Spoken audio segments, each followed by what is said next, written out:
Friends, ಎಲ್ಲರೂ ಹೇಗಿದ್ದೀರಾ? ಎಲ್ಲರೂ ಚೆನ್ನಾಗಿದ್ದೀರಾ ಅನ್ಕೊತೀರಿ. ಯಾರೆಲ್ಲ ನಮ್ಮ ವಿಡಿಯೋ ನೋಡ್ತೀರಾ ಸಬ್ಸ್ಕ್ರೈಬ್ ಮಾಡಿಕೊಂಡು ವಿಡಿಯೋ ನೋಡಿ. ನಾನು ಇವತ್ತು ಬೆಳಗ್ಗೆನೇ ಮನೆ ಖಾಲಿ ಮಾಡಬೇಕು. ಖಾಲಿ ಮಾಡೋಕ್ಕೆ ಇನ್ನೂ 2-3 ದಿನ ಇದೆ. ಆದರೆ ನಾನು ಇವಾಗೆ ನಾನು ಗಾಜಿಂದೆಲ್ಲ ಇವಾಗೆ ಪ್ಯಾಕ್ ಮಾಡ್ತಾ ಇದ್ದೀನಿ. ಒಂದೇ ದಿನ ಎಲ್ಲ ಮಾಡೋಕ್ಕಾಗಲ್ಲ ಅಂತ ನಮ್ಮ ಯಜಮಾನರು, ನೀನು ಗಾಜಿನ ಸಾಮಾನೆಲ್ಲ ಇವತ್ತೇ ಎಲ್ಲ ಪೇಪರೆಲ್ಲ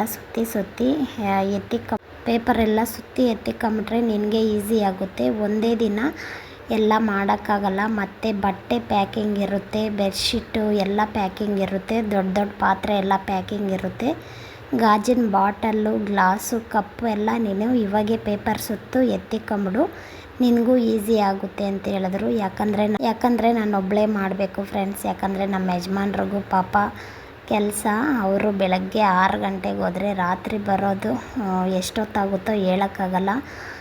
ಅದಕ್ಕೋಸ್ಕರ ಅವರು ನನಗೆ ನಿನ್ನ ಮನೆಯಲ್ಲೇ ಇರ್ತೀನಲ್ವ, ಎಲ್ಲ ಕೆಲಸ ಮಾಡ್ಕೊತೀನಿ, ಪರವಾಗಿಲ್ಲ, ಒಂದಿನ ಎಲ್ಲ 2 ದಿನ ಪ್ಯಾಕಿಂಗ್ ಮಾಡ್ತೀನಿ.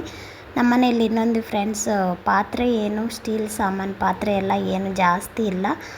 ಆದರೆ ಇದು ಗಾಜಿನ ಸಾಮಾನು ಮತ್ತು ರೇಷನ್ ಹಾಕಿರೋ ಡಬ್ಬಗಳೇ ನಾನು ಒಂದರಲ್ಲಿ ದೊಡ್ಡದ್ರಲ್ಲಿ ಜಾಸ್ತಿ ಹಾಕಿರ್ತೀನಿ, ಚಿಕ್ಕದ್ರಲ್ಲಿ ಅದಕ್ಕೆ ಸ್ವಲ್ಪ ಡೈಲಿ ಯೂಸ್ಗೆ ಸ್ವಲ್ಪ ಹಾಕ್ಕೊತೀನಿ. ಅದಕ್ಕೆ ಈ ಥರ ಡಬ್ಬಗಳೆಲ್ಲ ಜಾಸ್ತಿ. ನೋಡಿ, ಪೇಪರೆಲ್ಲ ಸುತ್ತಿ ಎಲ್ಲ ಎತ್ತಿಕ್ಕಿದೆ. ಅಷ್ಟೊತ್ತಿಗೆ ನನ್ನ ಮಗಳು ನಾನು ಒಳಗಡೆ ಕೆಲಸ ಮಾಡ್ಕೊತಾ ಇದ್ದೆ. ಮಕ್ಕಳು ಬೆಳಗ್ಗೆ ಟಿಫನ್ ಮಾಡಿದ್ದೆ ತಿಂದ್ಬಿಟ್ಟು ಆಚೆ ಹೋದರು. ಆಮೇಲೆ ನೋಡಿಕೊಂಡ್ರೆ ಸೌಂಡ್ ಬಂತು ಆಚೆಯಿಂದ. ಹೋದ್ರೆ ಫ್ರೆಂಡ್ಸ್ ಬಿದ್ದುಬಿಟ್ಟಿದ್ದಾಳೆ. ಯಾವ ತಾಯಂದ್ರಿಗೂ ಅಷ್ಟೇ ಈ ಕಷ್ಟ ಬೇಡ. ತಾಯಂದ್ರೆಲ್ಲರೂ ಹುಷಾರಾಗಿರಿ ಅಂತ ಈ ವಿಡಿಯೋ ಮಾಡ್ತಾಯಿದ್ದೀನಿ. ಬೇರೆ ಉದ್ದೇಶ ಏನೂ ಇಲ್ಲ, ನಾನು ಇದನ್ನು ತೋರಿಸ್ಕೊಳಕ್ಕಂತೂ ಅಲ್ಲ. ಆದರೆ ತಂದೆ ತಾಯಿಯರು ಹುಷಾರಾಗಿರಿ. ಮಕ್ಕಳನ್ನ ಆಚೆ ಬಿಡೋವಾಗ ನಿಮ್ಮ ಕಾಂಪೌಂಡ್ ಇದ್ದರೆ ಕಾಂಪೌಂಡ್ ಒಳಗಡೆ, ಇಲ್ಲಾಂದರೆ ಒಳಗಡೆ TV ಹಾಕ್ಕೊಡಿ. ಇಲ್ಲಾಂದರೆ ಒಳಗಡೆನೇ ಏನನ್ನ ನೀವು ಸ್ವಲ್ಪ ಮಕ್ಕಳ ಜೊತೆ ಟೈಮ್ ಸ್ಪೆಂಡ್ ಮಾಡಿ. ಈ ಥರ ಆಚೆ ಬಿಟ್ಟರೆ ನೋಡಿ ಫ್ರೆಂಡ್ಸ್, ಸ್ವಲ್ಪ ಹೊತ್ತಿಗೆ ಕೈ ಪ್ಯಾಚರು ಮತ್ತು ಕಾಲೆಲ್ಲ ರಕ್ತ ಬರೋ ಥರ ಬಿದ್ದುಬಿಟ್ಟು ಬಂದಿದ್ದಾಳೆ. ತುಂಬಾ ಹೊಟ್ಟೆ ಎಲ್ಲ ಉರಿದೋಯ್ತು. ತುಂಬ ಹತ್ಬಿಟ್ಲು. ಬಿದ್ದಾಗ ಮಾತ್ರ ಸಖತ್ ನೋವಾಯಿತು. ಅದರಲ್ಲಿ ನೋಡಿ ಸ್ಕ್ಯಾನಿಂಗು, ಎಕ್ಸ್ರೇ ಎರಡೆರಡು ಸಪ್ರೇಟಾಗಿ ಡಾಕ್ಟ್ರ್ ಹತ್ರ ತೋರಿಸಿದ್ರಿ. ಮತ್ತು ಅವರು ಸ್ವಲ್ಪ ಮೂಳೆ ಡಾಕ್ಟ್ರ್ ಹತ್ರ ತೋರಿಸಿ ಅಂದರು.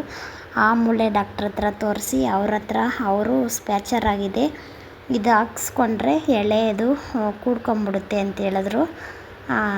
ನೋಡಿ, ಇವಾಗ ಎಲ್ಲೂ ಹೋಗೋಕ್ಕಾಗಲ್ಲ, ನಾನೇನು ಕೆಲಸನೂ ಮಾಡೋಕ್ಕಾಗಲ್ಲ, ಇವಳ ಹತ್ರನೇ ಇರಬೇಕು.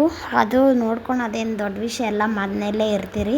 ಆದರೆ ಇದು ವಾಸಿ ಆಗೋಕ್ಕೆ ಇನ್ನು ಅವರು ಹೇಳಿದ್ರು 2 ವಾರ ಹಿಂಗೆ ಇರಬೇಕು ಅಂತ.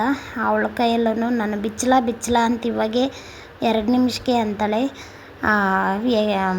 ನಾನು ಮುಖ್ಯವಾಗಿ ಹೇಳೋದೇನೆಂದರೆ, ತಂದೆ ತಾಯಿರು ಹುಷಾರಾಗಿರಿ. ತಾಯಂದ್ರೆ ಮಾತ್ರ ತುಂಬ ಹುಷಾರಾಗಿರಿ. ಮಕ್ಕಳಿಗೆ ಏನನ್ನ ಆದ್ರೂ ನಮಗೆ ಹೆಸರು ಬರೋದು. ನಮ್ಮ ಯಜಮಾನ್ರಂತೂ ನನ್ನೇ ಬೈತಾರೆ, ನೀನು ಮಕ್ಕಳನ್ನ ಚೆನ್ನಾಗಿ ನೋಡ್ಕೊಂಡಿಲ್ಲ ಅಂತ. ಇವತ್ತಿನ ವಿಡಿಯೋ ಇಷ್ಟೇ ಮಾಡಿದ್ದೀನಿ ಫ್ರೆಂಡ್ಸ್. ಯಾಕಂದರೆ ತುಂಬಾ ಬೇಜಾರಾಯಿತು. ಇದು ಎಲ್ಲ ತಾಯಂದ್ರಿಗೆ ಗೊತ್ತಾಗಬೇಕು ಅಂತ ಈ ವಿಡಿಯೋ ಮಾಡಿದೆ. ಓಕೆ ಫ್ರೆಂಡ್ಸ್, ಬಾಯ್.